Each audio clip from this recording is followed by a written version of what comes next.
buenas tardes a todos.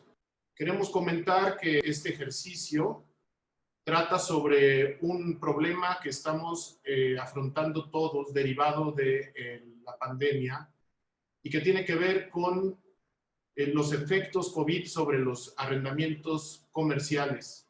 Evidentemente, la pequeña, mediana empresas se han visto tremendamente afectadas por este suceso y no sabemos qué hacer con nuestros contratos de arrendamiento y con nuestras relaciones. Tanto arrendadores como arrendatarios tienen la inquietud de saber cómo conservar la capacidad productiva tanto de sus inmuebles como de sus negocios. En esta ocasión tenemos la presencia de 3 extraordinarios abogados queretanos, barristas. Quiero ceder la palabra al expresidente de Barra Queretana, el maestro Héctor Eduardo García Segura. Adelante, maestro Héctor Eduardo. Muchísimas gracias.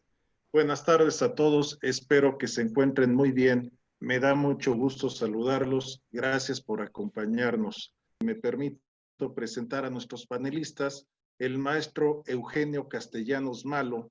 Él es exmagistrado regional del Tribunal Federal de Justicia Administrativa, es maestro en Derecho por la Universidad Autónoma de Querétaro, especialista en Derecho Fiscal y Derecho Privado, abogado postulante, integrante de la Barra Queretana Colegio de Abogados. También nos acompaña el maestro David Vallarino, él es corredor público número 9 de la Plaza Mercantil de Querétaro, es maestro en Derecho por la Universidad de Duke, miembro de la Barra Estatal de California y abogado integrante de la Barra Queretana Colegio de Abogados. Muchísimas gracias por acompañarnos y pues bien, como bien lo decía nuestro presidente, hemos visto cómo muchas industrias, comercios, restaurantes, infinidad de negocios se han visto afectados por esta pandemia y han tenido que bajar sus cortinas, han tenido que cerrar sus puertas y se han visto impedidos del uso de estos inmuebles que tenían destinados justamente para sus actividades comerciales.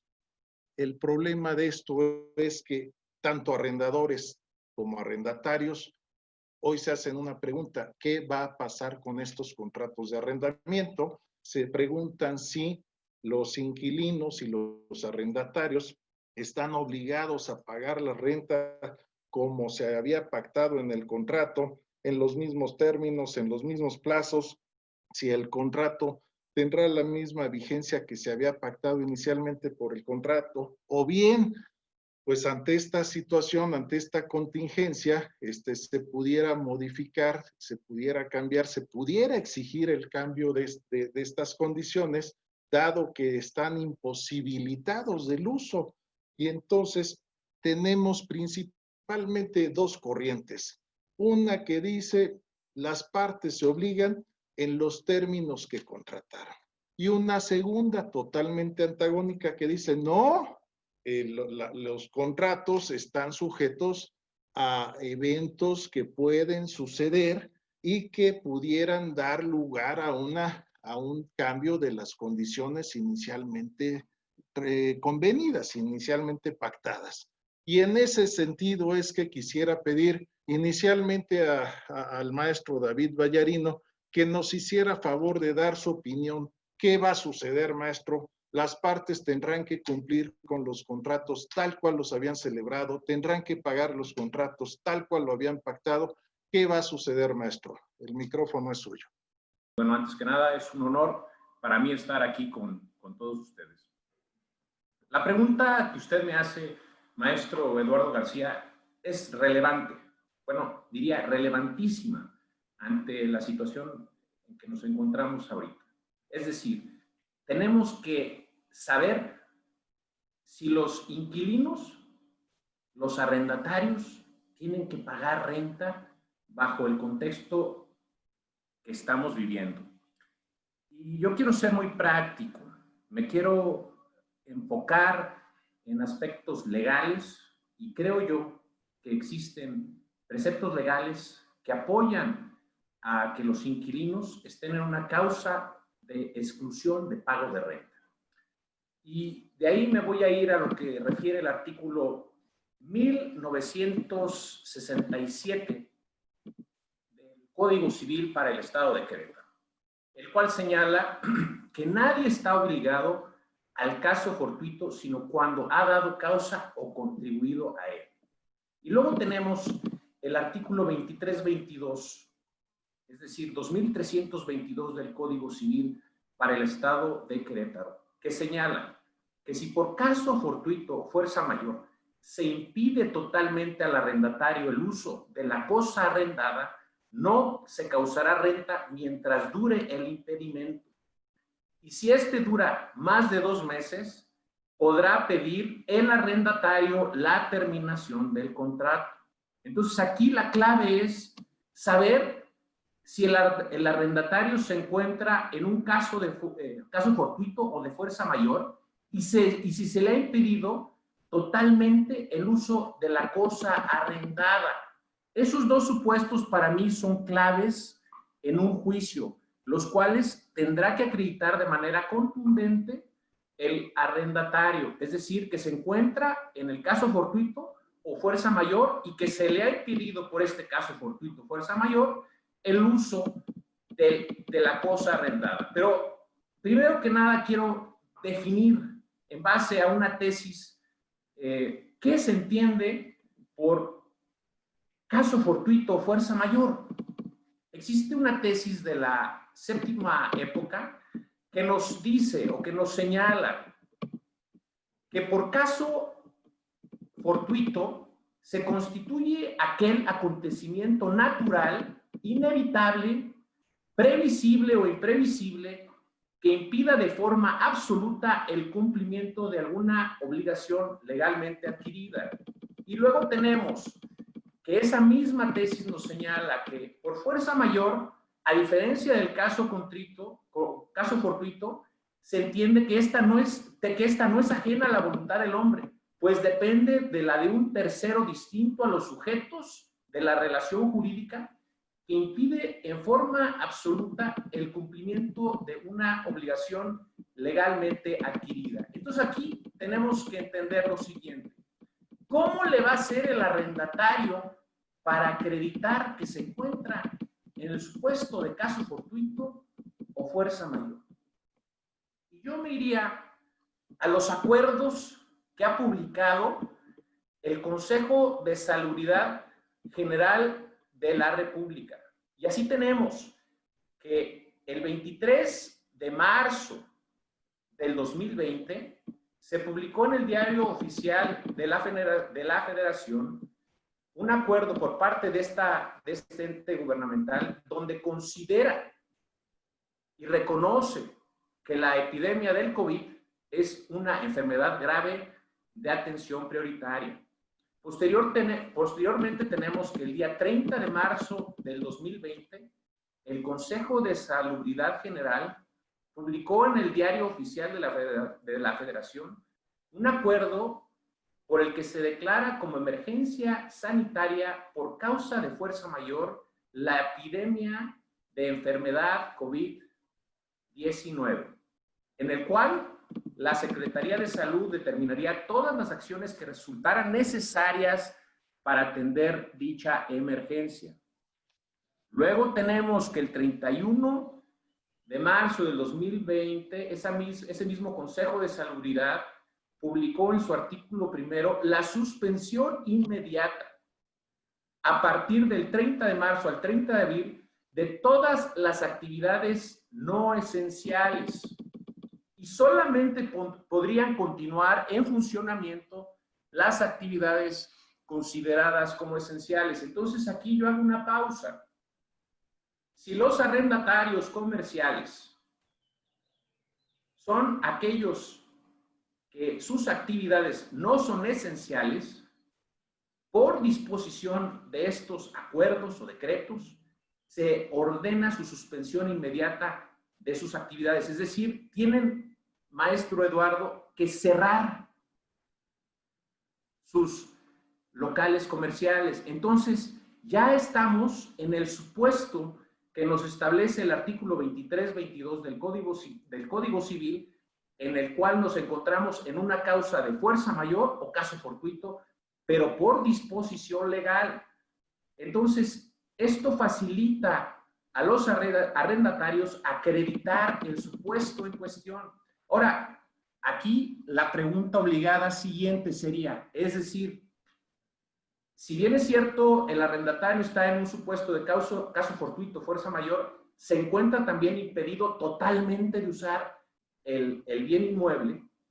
Y aquí nos tenemos que ir a lo que nos establece el artículo 2315 del Código Civil, que dice que el arrendatario se debe de servir de la cosa arrendada para el uso convenido, conforme a la naturaleza y destino de ella. Entonces, evidentemente, si hay un inquilino, y vamos a poner un caso hipotético, que rentó un inmueble para que fungiera como un restaurante, el arrendador podría decir, oye, pues si bien es cierto, existe un impedimento, pero no es total, y por lo tanto, tú puedes ingresar al inmueble, puedes salir de él.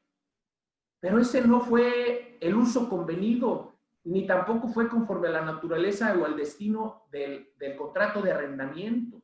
Entonces, en ese supuesto, yo creo que existe un impedimento total, porque el uso está siendo obstaculizado de forma precaria y eso yo creo que es un impedimento total, reiterando. Pero sin embargo, si algún órgano jurisdiccional considerara que efectivamente no existe el impedimento total, que el arrendatario puede usar de forma, aunque sea precaria, el inmueble, y por lo tanto no se ubica en el artículo 2322 del Código Civil para el Estado de Querétaro, tenemos el artículo 2323, yo le llamo el 2323, que nos establece, si solo se impide en parte el uso de la cosa, podrá el arrendatario pedir la reducción parcial de la renta a juicio de peritos. Y si este impedimento es por más de 2 meses, también el arrendatario puede pedir la rescisión del contrato. Entonces, ok, suponiendo, sin conceder, como decimos nosotros los abogados, que estamos en una situación donde no estamos en un impedimento total, sí estamos en un impedimento parcial y además es sustancial. Entonces, los arrendatarios definitivamente sí tienen el derecho de pedir una reducción al pago de la renta y evidentemente se tiene que hacer en un juicio y lo tienen que acreditar los peritos, pero creo que estamos en ese supuesto. También quiero señalar que estos 2 artículos que acabo de mencionar no son renunciables, es decir, el artículo 2324 del Código Civil nos establece que lo dispuesto en los 2 artículos anteriores no es renunciable, como mencioné. Ahora bien, ¿qué nos dicen los tribunales colegiados en relación a los supuestos que estoy manejando? Existe una tesis aislada cuyo registro es el 2020-827 de un tribunal colegiado en materia civil, que al rubro lee, dice, arrendamiento inmobiliario. La acción de rescisión procede sin responsabilidad para ninguna de las partes cuando la cosa arrendada se ve afectada por un hecho fortuito o de fuerza mayor.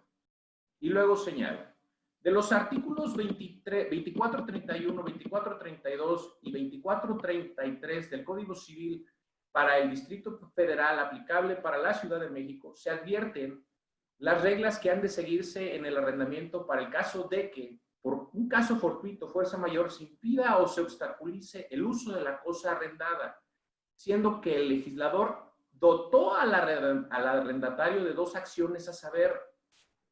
Primera, solicitar la reducción de las rentas o pedir la rescisión del contrato, hipótesis que el legislador consideró de orden público e interés social, en tanto que previno que tales prerrogativas eran irrenunciables.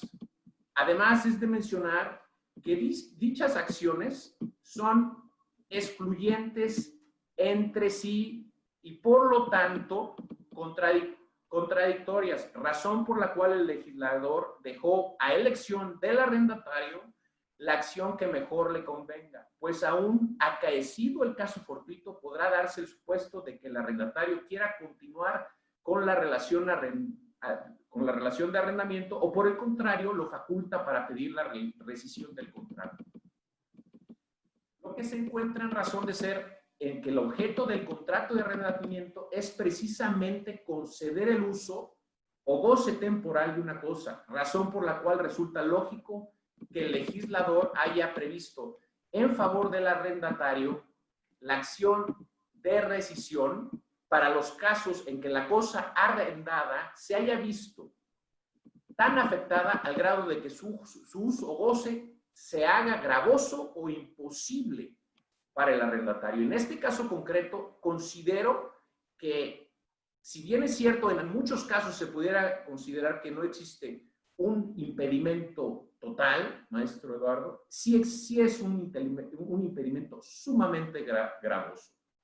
Luego continúa esa tesis y señala, en efecto se estima que de la interpretación teleológica de los preceptos referidos se concluye que la rescisión a lo que estos se refieren es sin responsabilidad para ninguna de las partes, en tanto que dicha rescisión de la relación del arrendamiento obedece a un hecho o caso fortuito mismo que, dada su naturaleza, ni el arrendador ni el arrendatario estaban en aptitud de prevenirlo o evitarlo.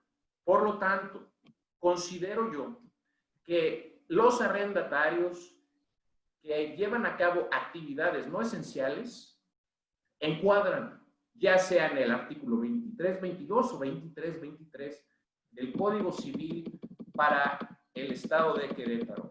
Ahora bien, voy a hablar un poquito sobre temas procesales, que es importante para los abogados que me están escuchando. Esta es una opinión del que suscribe, pero creo que es importante hacerla valer. El artículo 445 del Código de Procedimientos para el Estado de Querétaro nos establece que se tramitarán sumariamente los juicios que versen sobre cualquier cuestión relativa a los contratos de arrendamiento.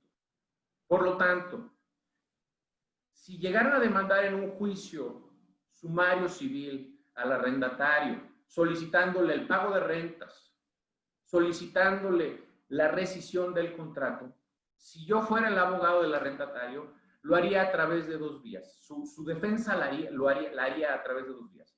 Primero, opondría como excepción precisamente que estoy en una causa de caso fortuito de fuerza mayor y por lo tanto estaba impedido al pago del arrendo. Y segundo, reconvendría la rescisión, porque ya prácticamente estamos en los 2 meses, reconvendría la rescisión del contrato de arrendamiento y en este supuesto amarro la pinza tanto en vía de excepción como en vía de reconvención. Entonces, si por alguna razón me llegara a desechar el juez la reconvención, evidentemente la apelaría, pero tengo la excepción como defensa también. También es importante señalar que el artículo 507 del Código de Procedimientos Civiles nos habla o nos refiere a los juicios sumarios de desahucio.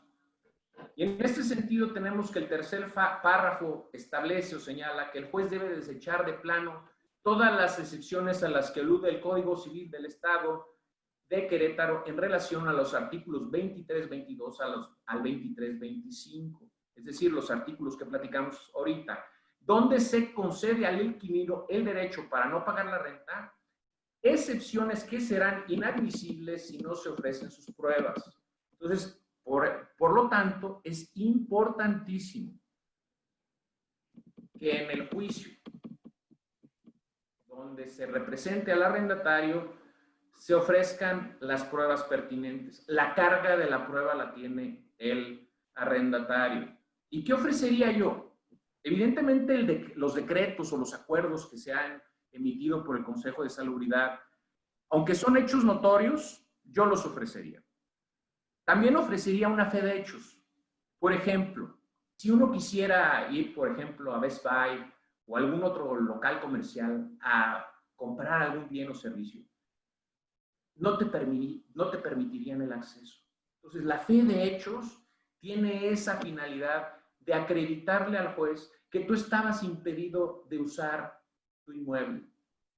También ofrecería, si fuera una persona moral, el acta o la escritura constitutiva, la póliza constitutiva o el acta constitutiva, si fuera una escritura, ya por un notario, donde le haría referencia al juez que dentro del objeto social, las actividades que elabora o lleva a cabo el arrendatario, ninguna de ellas es una actividad esencial.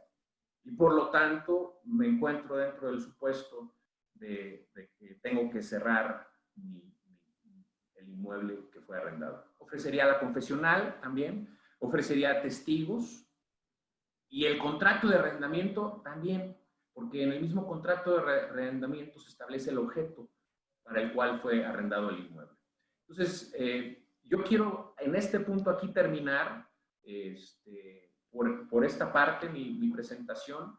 Evidentemente van a haber más preguntas y le cedo la palabra a usted, maestro Eduardo García. Gracias, maestro David Vallarino. Nos acompaña un gran número de abogados, pero también nos acompañan mucha gente que se dedica al ramo inmobiliario.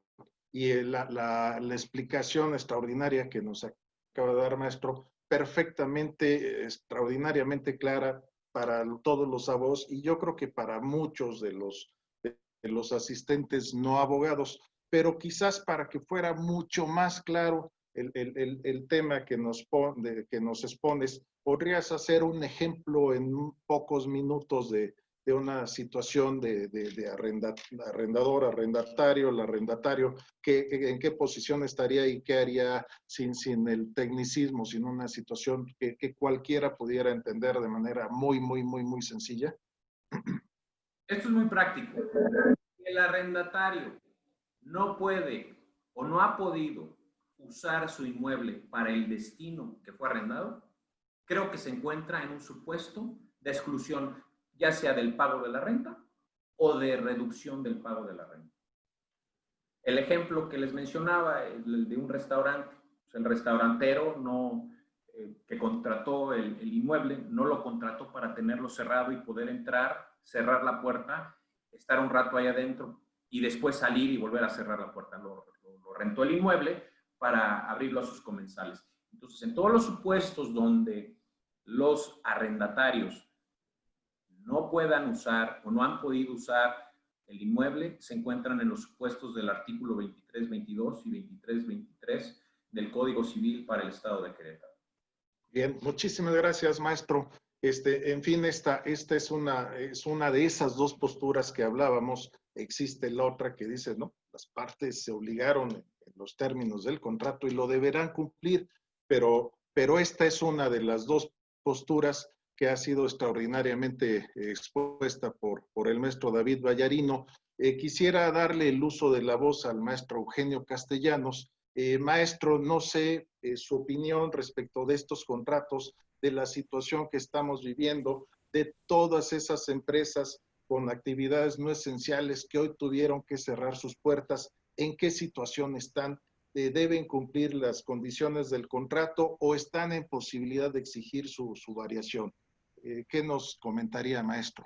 Muchísimas gracias. En primer lugar, antes de entrar en materia, pues quiero agradecer sentidamente a la barra de abogados, al presidente Miguel Pacios, la amable invitación. Es un honor estar aquí con ustedes, darles la bienvenida pues, al foro, a los estudiantes, a la AMPI, a la Coparmex, al público en general. Ante esta situación que nos afecta a todos, que nos ha tenido en situaciones extraordinarias, nunca antes en la magnitud que se han presentado al día de hoy por esta emergencia de salud, y tratar de entrar ya en el análisis jurídico como de manera magistral, de manera muy clara, nos lo ha hecho favor de realizar el maestro David Vallarino.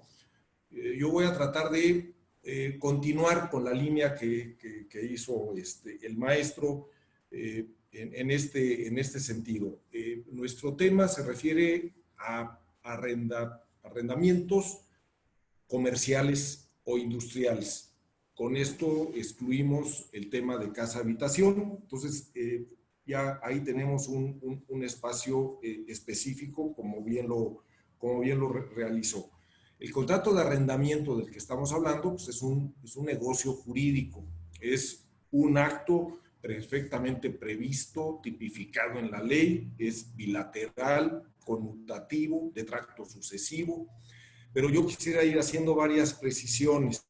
El maestro Vallarino nos habló de dos aspectos al iniciar su plática. Las razones de conveniencia que tenemos de llegar a un entendimiento con el inquilino que la está viendo difícil, igual que la mayoría en este país. Y en ese sentido, esas razones de conveniencia pues nos llaman a llegar a un arreglo, a tener una consideración de tipo ético, de tipo solidario, a aplicar el principio de otredad y, ¿por qué no?, el principio pragmático. Si yo tengo un inquilino que ha sido modelo durante mucho tiempo, me ha pagado la renta, me conserva el inmueble y se presenta esta situación, pues seguramente que a mí como arrendador, fuera de cuestiones éticas, económicamente a mi arrendador no me va a convenir que el inquilino abandone el local comercial. ¿Por qué? Porque esta cuestión esperemos que sea temporal, esperemos que ya falte menos, y el simple hecho de la desocupación y volverlo a promover, etcétera, pues voy a tener mayores gastos. Entonces, esa parte es importante tenerla en cuenta, de que debe haber siempre una cercanía entre arrendador y parte inquilinaria, y los convenios que se celebren y demás, pues ahora sí que tienen la majestad de la autonomía con la que se lleva a cabo. Ahora bien, ya en el otro aspecto, que es el análisis estricto, el análisis jurídico, pues como ya lo ha desarrollado el maestro Vallarino, nosotros traemos una larga tradición que viene desde el derecho romano, la tradición romano-germánica, el Código de Napoleón, y a través de la historia, pues no es la primera vez que la humanidad pasa por una situación de esta naturaleza. La peste bubónica, la peste en Inglaterra, la peste en Milán. Ha habido situaciones muy, muy dramáticas para la humanidad, y el derecho ha venido dando un después. Ahí ya el maestro distinguió caso fortuito, fuerza mayor. Entonces, para ponerlo muy en claro, el caso fortuito son hechos de la naturaleza. En cambio, la fuerza mayor son hechos o del hombre o bien de la autoridad, hechos del mismo. Ya con esa cuestionamiento, primero yo hago un llamamiento a analizar cada contrato. Obviamente el maestro Vallarino se refirió a los casos puros, ortodoxos de arrendamiento, pero hay contratos mixtos donde contemplan otro tipo de figuras, sociedad, asociación de participación, etcétera, dentro del mismo arrendamiento. Entonces no confundamos. Si nos vamos directamente al contrato de arrendamiento local comercial, ahí, en mi opinión, nada tiene que ver la pandemia. El virus no está afectando el contrato de arrendamiento en sí mismo. ¿Por qué? Porque aquí lo que hay que analizar es los casos concretos que menciona el maestro Vallarino en relación a lo que vendría a ser la causa de fuerza mayor, es decir, cuando ya interviene la autoridad. El maestro dio cuenta muy puntual de todos los decretos que se han sacado al día de hoy por parte del Ejecutivo Federal, y de los cuales distinguimos que hay actividades esenciales y actividades no esenciales. En tratándose de arrendamientos sobre objetos sobre actividades esenciales, pues ahí no hay problema, el arrendamiento, no hay ninguna pregunta al respecto, el arrendamiento continúa sin mayor impedimento y sin mayor problema. La cuestión surge, ¿qué hacer en actividades no esenciales? Ahí yo señalaría lo siguiente, habría que ver el contrato. Si el contrato me dice local comercial, ahí el tema del decreto no está tocando el local comercial. Lo que está afectando es la actividad a la cual se destina tal situación. Y la teoría de la frustración del inquilino no está prevista en nuestro código. El Código de Querétaro no contempla la teoría de la imprevisión, únicamente habla o caso fortuito o fuerza mayor. Si ya descartamos caso fortuito, porque en sí la enfermedad no impide que podamos realizar nuestras actividades, sino lo que nos impide es el decreto, el acto de autoridad que está llevando a cabo que esas actividades no esenciales deban suspenderse, en esa situación sí habría que analizarlo. Sin embargo, yo invito a todos que esto se haga con mucho cuidado, analizando, pues, ahora sí que cada caso concreto que vayamos a dar una opinión, porque por otra parte se encuentra el artículo 1997 que dice que en el caso fortuito no va a afectar el contrato cuando la parte contribuya, no. Cuando la parte acepte, ahí también hay que analizar el contrato. Es posible que en el contrato las partes hayan asumido de manera expresa el caso fortuito. Entonces estaríamos en un tema de autonomía de la voluntad. Y el tercer punto es el punto donde quizás vayamos a tener mayor análisis, es cuando se trata de una imposición de carácter legal. Ya la Corte ha señalado que en materia de licencias, de permisos y de autorizaciones, ese tipo de procedimientos no van a ser de la incumbencia del arrendador. En otras palabras, el inquilino debe pagar la renta asignada. Sin embargo, hay que ser muy cuidadoso en el análisis de los casos. El maestro García en la mañana que platicamos nos hablaba de un caso hipotético que también retoma el maestro Vallarino. Vamos a pensar que en una plaza, no digamos nombre, en una plaza se pone un cordón policíaco, un cordón sanitario, y ni siquiera permiten a los arrendatarios ingresar. Ahí coincido perfectamente. En ese caso habrá que documentar el hecho para que no se pierda. Qué mejor que una fe de ojos, una fe notarial, para que se establezca que efectivamente el inquilino ni siquiera tiene acceso al local. Pero podemos pensar en cualquier otro caso en el cual el inquilino, si bien se dedicaba a una cierta actividad, se puso el ejemplo de restaurante, pero ¿qué ocurre si ese señor restaurantero diversifica su actividad y en vez de tener su restaurante abierto, que la autoridad no se lo permite, perfectamente puede utilizar el interior como oficinas administrativas y además podrá llevar comida a domicilio y seguirá utilizando esas instalaciones como tal?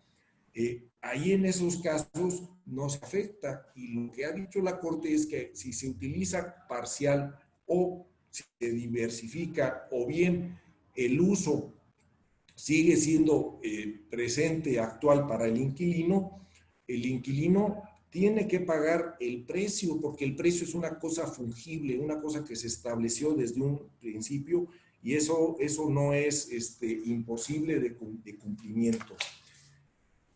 También tocó, ahí estamos hablando por el pago de las rentas, y también tocó el tema de la rescisión. Ese tema me parece muy interesante, y desde el punto de vista jurídico yo tendría esta visión. la rescisión por terminación anticipada, que fue lo que de alguna manera nos señala. Caso concreto, porque nos están pidiendo que pongamos casos concretos. Un inquilino se obliga a tener vigente el contrato por una duración de 4 años, ¿sí? Y apenas vamos el primer semestre. Esta situación en el cual, pues, económicamente es un desastre, se le viene la bancarrota, sus contratos, sus expectativas no dan. Ahí, en ese caso, el inquilino, y esto es una opinión, podría optar por la terminación anticipada del contrato, porque definitivamente no le conviene un contrato a 5 años cuando no sabemos cuándo va a terminar esta pandemia. Si el inquilino decidiera rescindir el contrato para evitar el plazo forzoso al cual él se obligó, ahí quizás dependiendo, ahora sí que dependiendo el criterio judicial, si el criterio judicial no es demasiado estricto, podría irse a los principios generales del derecho. ¿Cómo está esto? Las controversias del orden civil se resolverán conforme a la letra de la ley. Vamos a pensar que llegáramos a la conclusión que en sentido estricto no hay fuerza mayor. ¿Por qué? Porque yo, inquilino, sigo teniendo el uso. La ley me dice, en el arrendamiento se concede el uso o goce temporal. Con todo y COVID, el arrendatario sigue teniendo el uso del inmueble y el inquilino puede en cualquier momento diversificar e irse de actividad no esencial a una actividad esencial y el contrato está vigente. Pero vamos a pensar el ejemplo que pone el maestro David Vallarino, un restaurante que tengo un contrato a 4 años y mencionamos, voy empezando y ya no me conviene, esto es crítico financieramente hablando. Bueno, yo podría intentar, claro, aportándole todas estas pruebas que mencionamos al señor juez, podría podría demandar quizás la rescisión del contrato y en ese caso, si el juez dijera que la letra de la ley no es clara porque la fuerza mayor no está totalmente demostrada y la jurisprudencia me dice que las autorizaciones judiciales, eso no es algo que competa, que no es responsabilidad del arrendador, bueno, a falta de ley podrá darse principio general del derecho. ¿Y qué nos dicen los principios generales del derecho? Que cuando hay un conflicto de derechos, a falta de ley expresa aplicable, la controversia podrá resolverse a favor de la persona que trate de evitarse un perjuicio y no a favor del que pretenda obtener un lucro. Es probable, ¿verdad?, que el juez fallara a favor del inquilino para liberarlo de la carga que representa para él un contrato forzoso en los términos que hemos mencionado. Por otra parte, coincido plenamente con la exposición que hace el maestro Vallarino en cuanto a las vías reclamativas. Yo aquí hago una invitación a todo el público que nos está haciendo favor de escuchar. Es un reto llegar a soluciones negociadas.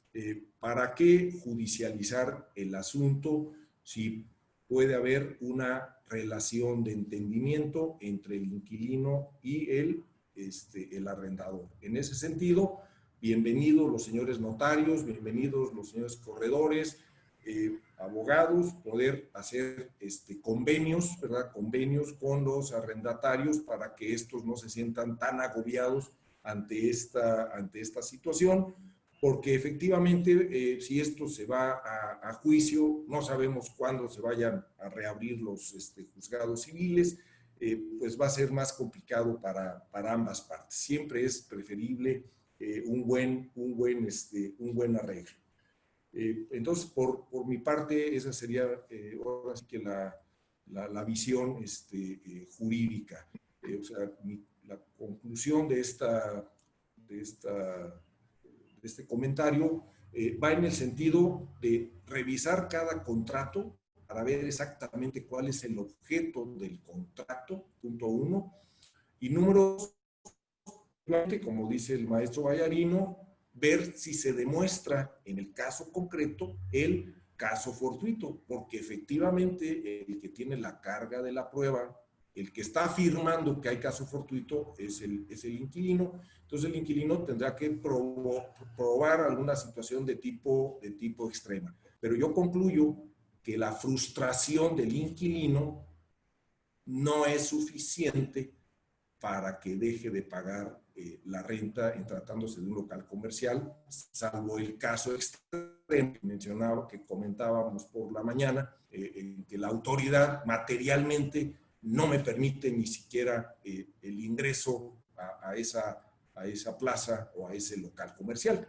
Ahí sí hablaríamos de una situación de tipo extrema en donde no puedo hacer uso del local comercial. Entonces quedo a su disposición para Gracias, maestro. Continuar con esto. Maestro, como bien comentó, por el momento los juzgados están cerrados.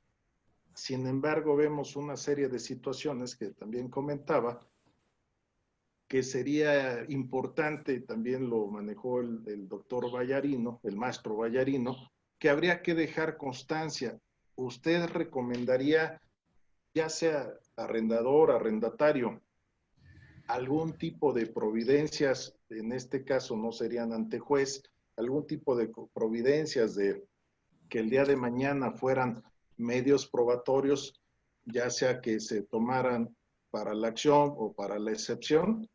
Yo coincido plenamente en que el que va a litigar, el que va a llevar un asunto a los juzgados, lo sabemos perfectamente en el foro, el que afirma está obligado a probar. Aquí el que va a tener que realizar esa labor, pues tendría que ser la parte arrendataria, que es la parte privilegiada, o sea, del artículo que se leyó hace un momento, en el que se señala que en caso fortuito o fuerza mayor, el inquilino podrá rescindir el contrato, etcétera. Pues es una disposición protectora de la parte que se considera más débil. Entonces, contestando la pregunta, efectivamente, aquí sería interés de la parte arrendataria conservar esos medios de prueba que no se vayan a perder, porque efectivamente tenemos meses con los juzgados civiles cerrados, tal parece que esa parte no se le ha dado el interés que merece. Entonces, ¿cuándo se van a reabrir? ¿Cuándo vamos a poder presentar una demanda ante un juez? Pues no lo sabemos. No lo sabemos, es totalmente incierto. Contestando, siendo previsor, y si el inquilino esa es su intención, pues valdría la pena preservar esa situación. Pero insisto, tiene que ser una situación extrema, en mi concepto, que le impida al inquilino usar, eso es lo que señala nuestro Código Civil, es el uso del bien inmueble, el uso. Ahora, si el contrato de arrendamiento, ojo, señala un fin específico, ahora sí coincido con el maestro Vallarino. Si el fin específico dice, el local comercial se va a destinar exclusivamente, ojo, no al local comercial, que es una cuestión genérica, sino dice, restaurante con venta de bebidas alcohólicas, por ejemplo, que es una actividad, hoy es una actividad no esencial, y que diga exclusivamente, y a lo mejor en los antecedentes me señala que el propio arrendatario es un profesional gastronómico, bueno, en ese sentido, en ese caso muy particular, efectivamente hay un decreto federal que impide que se lleve a cabo esa actividad, pero aún así, vaya, haciendo a la de ajedrez jurídico, aún en ese caso, ese señor restaurantero, ese experto en gastronomía, puede hacer lo que están haciendo muchos, es llevar sus productos a domicilio. Claro, eso representa una diversificación y un esfuerzo, etcétera. Pero si el local le sirve para ese efecto, pues entonces el inquilino está obligado a seguir pagando la renta. Entonces tendríamos que analizar cada situación muy concreta para en un momento dado judicializarla. Que yo insisto, lo óptimo es que pues haya un entendimiento previo entre arrendador y arrendatario, pues para evitar esa carga que ya tienen los juzgados, y con estos meses de inactividad, pues esperemos que no se torne en una carga histórica. Muchísimas gracias, maestro. Quisiera pedir al maestro Vallarino y a usted, primero al maestro Vallarino y después concluir con usted, que en breves minutos o muy corto nos dieran una recomendación, alguna conclusión con la que quisieran terminar su exposición antes de que diéramos lugar a un breve espacio de preguntas y respuestas. Pues, siguiendo el orden, quisiera regresar con el maestro David Vallarino y después regresar con usted, maestro Castellanos. Gracias, maestro. Dice que hay un tema muy importante que debo recalcar. Todas las actividades comerciales necesitan una licencia de funcionamiento.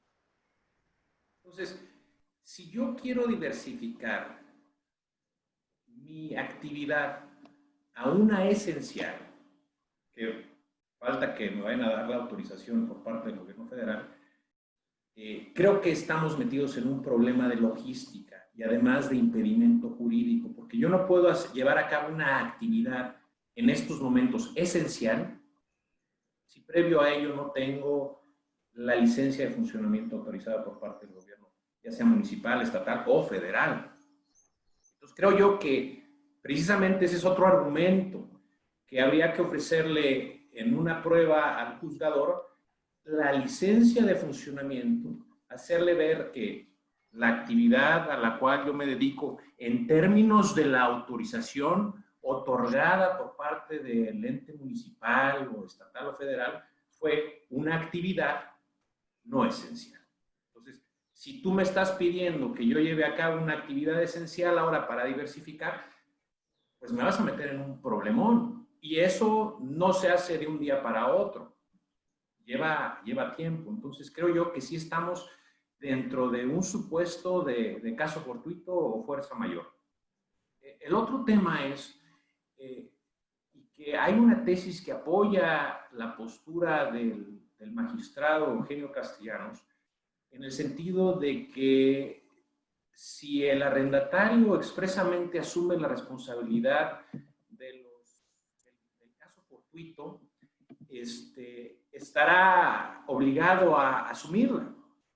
Pero creo yo que es muy importante hacer una distinción entre los artículos que he leído.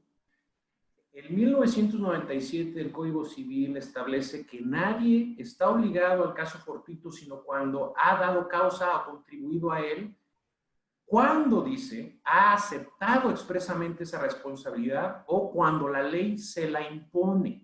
Entonces, 1997 va o apoya el razonamiento magistral que hace el magistrado Eugenio Castellanos y también lo apoya la tesis aislada que señala que el caso fortuito, fuerza mayor, cuando el arrendatario expresamente se compromete a asumir la responsabilidad, no excluye de la misma.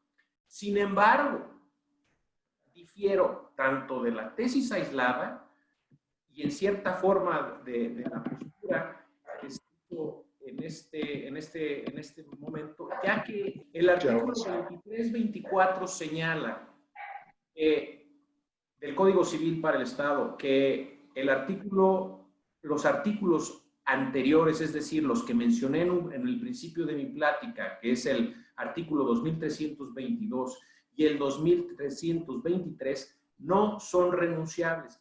Esto es, que independientemente de que el arrendatario pudiera asumir el caso fortuito o fuerza mayor, hay disposición expresa en este caso para los casos de arrendamiento para que no sea renunciable el caso fortuito o la fuerza mayor. Dicho lo anterior, En eso quiero concluir que, desde mi punto de vista, yo creo que los arrendatarios sí estamos en un supuesto de caso fortuito o fuerza mayor, y sobre todo por los decretos que se han decretado por parte de la entidad gubernamental. No nada más, ojo, no nada más federal, sino también estatal. Muchísimas gracias, maestro. Muy agradecido. Quisiera darle el uso de la voz al maestro Castellanos y después ver las preguntas que nos hace el público. Muchísimas gracias. Sí, efectivamente, aquí estamos haciendo, pues ahora sí que un ensayo, un pronóstico, estamos dando nuestros puntos de vista, de ninguna manera son obligatorios ni vinculatorios. Estamos simplemente haciendo un análisis y cada quien tiene su perspectiva y sus puntos de vista, pero tratando de concluir y tratando de tener una respuesta práctica, sobre todo para nuestros oyentes que no son abogados. Si alguien, alguno de los oyentes me preguntara, bueno, entonces, ¿qué hacer? Yo me iría primero al esquema mencionado, relacionado con llevar una negociación, un convenio, un entendimiento con el inquilino, arrendador inquilino, que haya un entendimiento recíproco. Es indudable que estos son momentos de solidaridad, es indudable el enorme sufrimiento y las repercusiones enormes, inimaginables en el campo económico y político, ¿por qué no decirlo? Entonces, yo en un primer plano, y esto pues así que es algo que venimos practicando, es tener un acercamiento con el arrendatario, escucharlo y tratar de llegar a la mejor solución. ¿Cuál es la mejor solución? La que encuentren las partes. Es una idea excelente. Máximo que en este momento no hay tribunales. Pero estamos obligados a pronunciarnos en ahora sí que dar una opinión no vinculatoria, no vinculativa, de tipo académico. ¿Qué es lo que yo concluiría de todo esto, de todo este análisis que se ha venido dando? Efectivamente, lo que se ha mencionado aquí por el maestro David Vallarino y su servidor, hemos compartido tesis aisladas de la Suprema Corte. Nuevamente, para los que no son del foro, sabemos, no son obligatorias, son criterios de interpretación orientadores que nos pueden ayudar muchísimo a resolver casos futuros, pero no es una jurisprudencia. La jurisprudencia, su característica es que es obligatoria.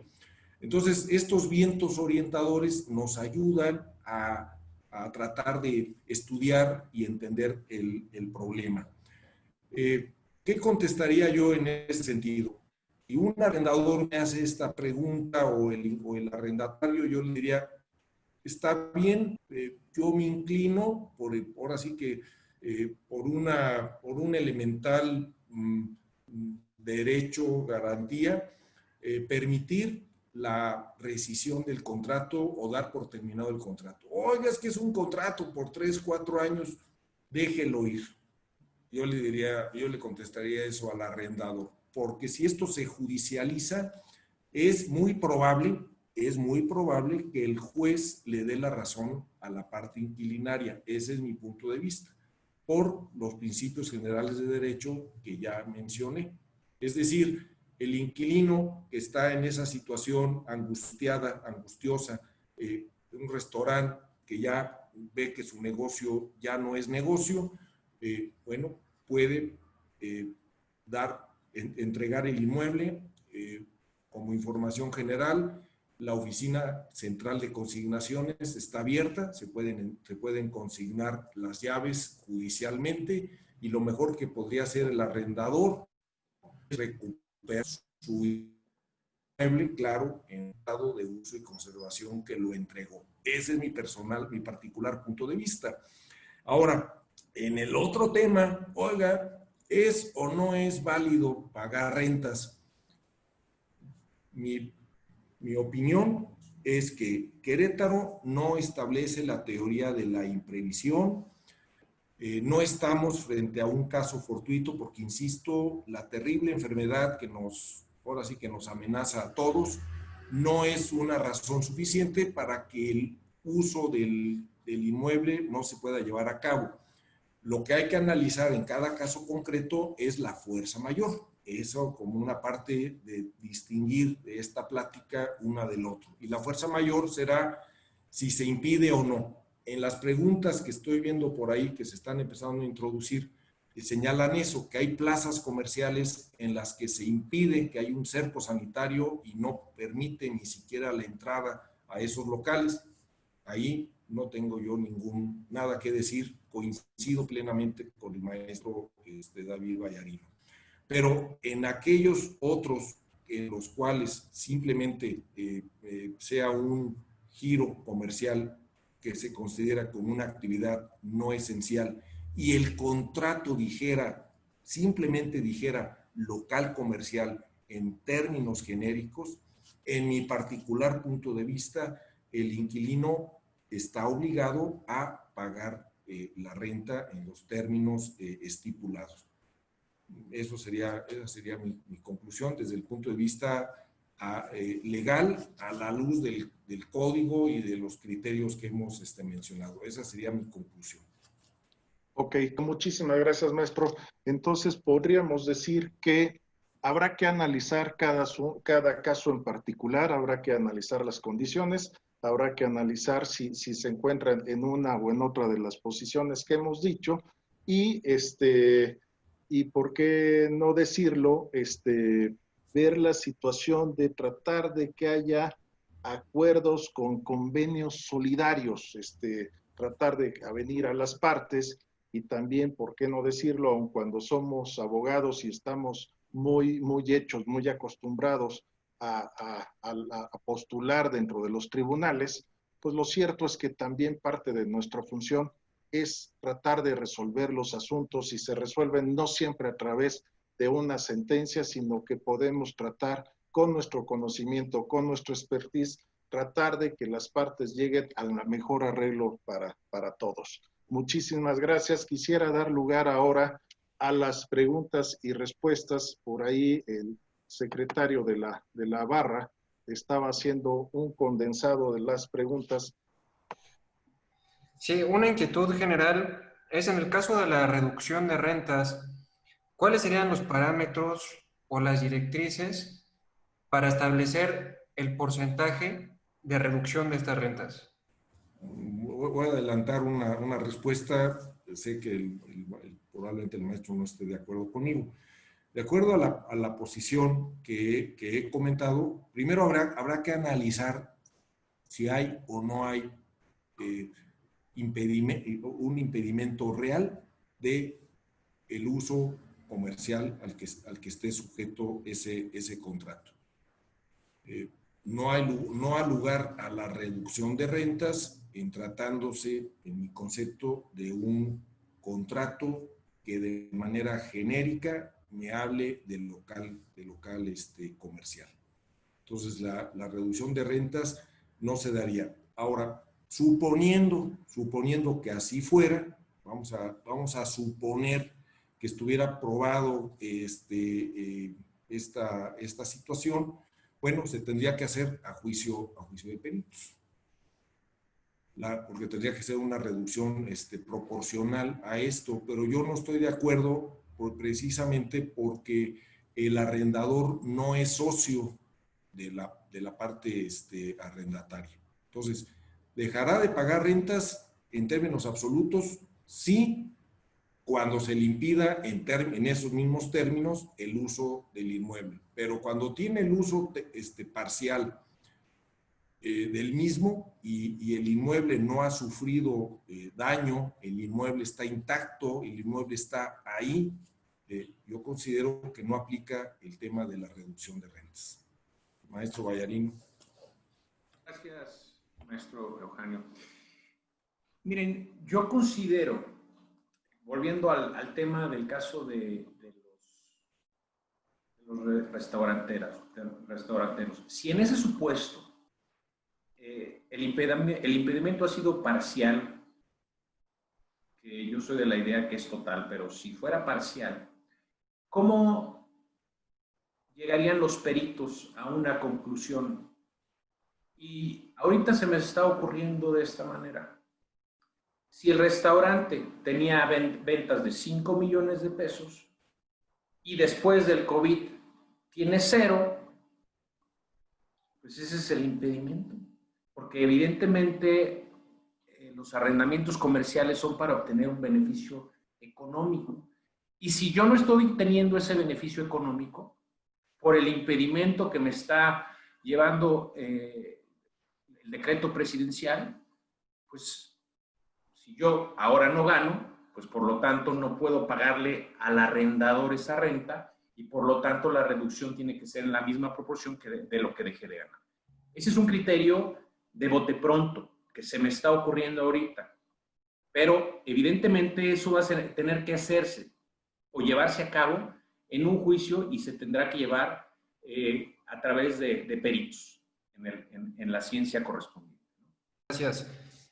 También nos preguntan, ¿cuáles serían las acciones que pueden implementar los arrendadores, los propietarios de los inmuebles? Porque ellos van a dejar de percibir ingresos y pareciera que nada más nos estamos preocupando por los arrendatarios. El arrendador concretamente, ¿qué acciones puede llevar a cabo ante la situación? Creo que eso ya lo señaló de manera muy puntual el maestro Vallarino. Habló de la vía en la que se llevará a cabo. Nuestro Código de Procedimientos Civiles claramente establece que todas las cuestiones de arrendamiento se llevarán por la vía sumaria. Efectivamente, ante la falta de pago de rentas, pues el arrendador está en todo su derecho de presentar una demanda, ya sea pidiendo el pago de renta solamente o también la rescisión del contrato si esa fuera su intención. Y en ese ajedrez jurídico ya será la parte inquilinaria la que oponga como excepción todo este material que hemos mencionado. ¿Qué va a decir el inquilino? Efectivamente, no te he pagado la renta, pero no te he pagado la renta porque existe caso de fuerza mayor. Y el juez va a tener que determinar en la sentencia, de acuerdo a lo que esté en el expediente, si hubo tal fuerza mayor o no. Y en esa medida, darle la razón o al arrendador o a la parte inquilinaria. O sea, el meollo está en demostrar la existencia de la fuerza mayor, en este caso. Es un juicio sumario para los que no son abogados. El juez dicta sentencia. Contra esa sentencia cabe apelación, recurso de apelación ante el Tribunal Superior de Justicia. Y respecto de esa sentencia, todavía cabe el juicio de amparo directo en materia civil y el asunto se remite al Tribunal Colegiado de Circuito, en nuestro caso al 22 Circuito, aquí en Querétaro. Entonces, sí estamos hablando de un juicio largo. Y como decía el maestro Vallarino, el arrendador puede elegir entre la vía sumaria o la vía sumaria de desahucio. ¿Cuál es la diferencia? En el segundo, únicamente va a intentar el pago de las rentas adeudadas y el juez, al admitir la demanda, va a decretar un embargo, bueno, pues se le va a requerir al inquilino para que exhiba los recibos. Obviamente no los tiene porque ya dijimos que no ha pagado y a continuación el arrendador podrá practicar embargo sobre bienes del deudor. A grandes rasgos ese sería el panorama reclamativo que hoy está muy complicado por lo que ya mencionamos. Poniéndome del lado del arrendador, sería muy importante también que en este caso, si el arrendatario no le está pagando la renta, pues que fuera al inmueble y que acreditara que lo está usando. Eso es fundamental, es decir, para que en el momento que venga un juicio, el arrendatario no diga, oye, es que estoy en el supuesto de caso fortuito, fuerza mayor, el arrendador válidamente con una fe de hechos diga, no, fíjate que no, tú no estabas en el caso fortuito de fuerza mayor porque estabas utilizando no nada más el inmueble, sino que tu actividad la estabas llevando a cabo. Entonces, yo creo que en este caso o en este supuesto es importantísimo, ya sea del lado del arrendatario o del arrendador, que lleven a cabo fes de hechos para acreditar uno o el otro supuesto. Entonces, retomando, si yo soy el arrendador, voy con el arrendatario y levanto esa fe de hechos. Pero ojo, si tú eres el arrendador y te das cuenta que efectivamente tu inquilino está en el supuesto de actividades no esenciales, pues te tienes que poner de su parte, porque ya no está recibiendo los ingresos el arrendatario. Entonces hay que tener una consideración, como dice efectivamente el magistrado Eugenio, que hay que ponernos ahora sí que en los zapatos del arrendatario y llevar a cabo una reducción de la renta y llevarlo a cabo a través de un convenio. A mí me encantaría que todos los arrendadores recibieran el pago completo de su renta, pero también me gustaría que los arrendatarios pudieran llevar a cabo la actividad comercial, pero estamos en una contingencia ambiental y entonces tenemos que ponernos uno y el otro en los zapatos de cada uno, ¿no? Para que no exista un detrimento de manera sustancial y se lleven a cabo juicios que en definitiva van a ser sumamente largos. Y por lo tanto, mi recomendación para los arrendadores es, en el supuesto en que los arrendatarios tengan cerrado su inmueble, lleguen a un acuerdo. Gracias. Nos pregunta Javier Díaz, en el caso de que en el arrendamiento se haya hecho una inversión significativa por parte del arrendatario y en el contrato se establece que todas las mejoras que se hagan al inmueble se quedarán en el mismo, en estos casos, ¿qué procedería? Esa es muy buena pregunta.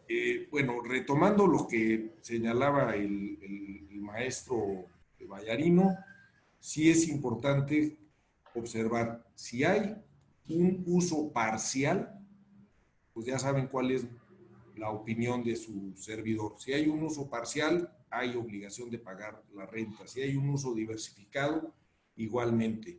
Ahora, el caso que está planteando de que todas las mejoras que haya hecho el inquilino, vamos a pensar, un inquilino rentó en el centro histórico de Querétaro una casona que estaba en ruinas, invirtió no sé cuántos millones de dólares, ¿verdad?, para ponerla como hotel boutique, como le llaman ahora, y se viene esta pandemia.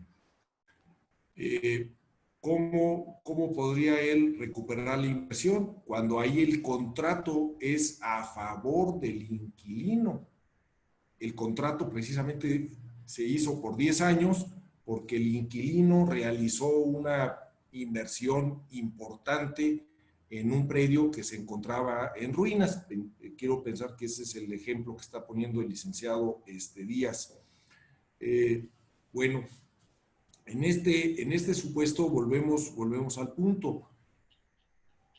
¿Es una actividad, el hotel, es una actividad esencial o no esencial? El asunto es que habría que analizar si ese hotel está funcionando, aunque sea parcialmente, porque es probable que ese hotel reciba personas, ¿verdad?, que no sean turistas, personas que vengan por algún negocio, alguna situación, o médicos especializados, médicos especialistas, no sé si de Cuba o de algún otro lugar, que quisieran alojarse en ese hotel. Ahí entra lo que dice el maestro Vallarino, una fe de hechos, demostrar que se está utilizando, digo, por parte del arrendador, para efecto de no hacerle ninguna quita en el pago de las rentas. Ahora, en el supuesto que el hotel estuviera total y absolutamente cerrado por un cerco sanitario, pues ahí sí sería un asunto bastante interesante para ver si si estas mejoras las va a tener que recuperar el inquilino, porque el problema es que en el contrato él se obligó a realizarlas. Se tendría que ver alguna otra solución. Yo no creo que el inquilino pudiera reclamarle al arrendador el monto de las reformas que se hubieran hecho. Esa es mi opinión. O sea, podría pensarse en alguna otra situación, quizás en una reducción, quizás si es total, ahí sí, falta de pago de rentas. Y si hubiera una rescisión del contrato, pues el problema es que hay una cláusula expresa en donde señala que todas las mejoras son a favor del inmueble. O sea, ahí estaría en una situación difícil la parte inquilinaria, porque el arrendador, ¿por qué tendría que responder por ello si el caso fortuito, en este caso la fuerza mayor, no es imputable a su persona? No sé qué opine, maestro. De acuerdo, magistrado. En este caso concreto, como lo señaló la tesis que les mencioné hace un momento, es la rescisión de contrato es sin responsabilidad para ninguna de las partes, porque efectivamente ninguna dio origen a la enfermedad de COVID, ni a los decretos presidenciales que se han emitido. Entonces, en este caso concreto es parte de un sistema capitalista que se asumen riesgos y por lo tanto, al asumirse los riesgos, pues unos ganan y otros pierden, y en este caso concreto, si el inquilino invirtió sus cantidades sustanciales, pues ahora sí que va a tener que asumir esa pérdida definitivamente.